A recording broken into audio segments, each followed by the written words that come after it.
Konklava më e madhe dhe më e larmishme gjeografikisht në histori rifilloi të njëjtën me kardinalët katolik romak që u kthyen në kapelën Sistina për të provuar të zgjedhin një pap të ri. Kardinalët me kapele të kuqe filluan procesin e zgjedhjes së një udhëheqësi të ri për 1.4 miliard katolikët e botës që të mërkurën.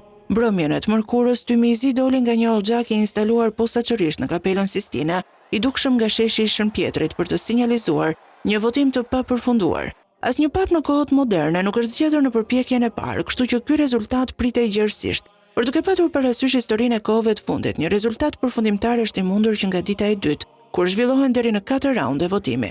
Një numër rekord për 133 kardinalësh nga 70 shtete janë përfshirë në votimin e fshehtë nga 115 prej 48 vendeve që merrnin pjesë në konklavën e fundit në 2013. Një rritje kjo që pasqyron përpjekjet e të ndjerit Papa Francesku për të zgjeruar shtrirjen e kishës gjatë mandatit të tij 12 vjeçar. Francesku i lindur në Argjentinë, që vdiq muajin e kaluar, u zgjodh në fund të ditës së dytë pas 5 raundeve të votimit. 8 vjet më parë u deshën gjithashtu 2 ditë, por vetëm 4 votime për të ngjitur Benediktin e 16 të Gjermanisë në papat. Tymi i bardhë do të sinjalizojë zgjedhjen e një udhëheqësi të ri të kishës.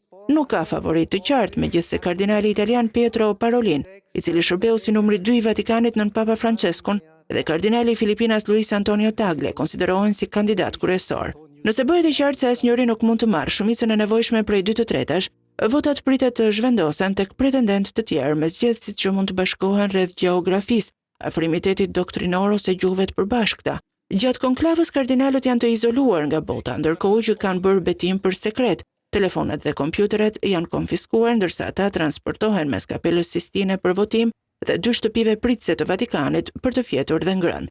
Mira besimtarë ndërkaq qëndrojnë në sheshin e Shën Pjetrit me sytë ngritur lart për të parë të dalë tym nga hoxhaku.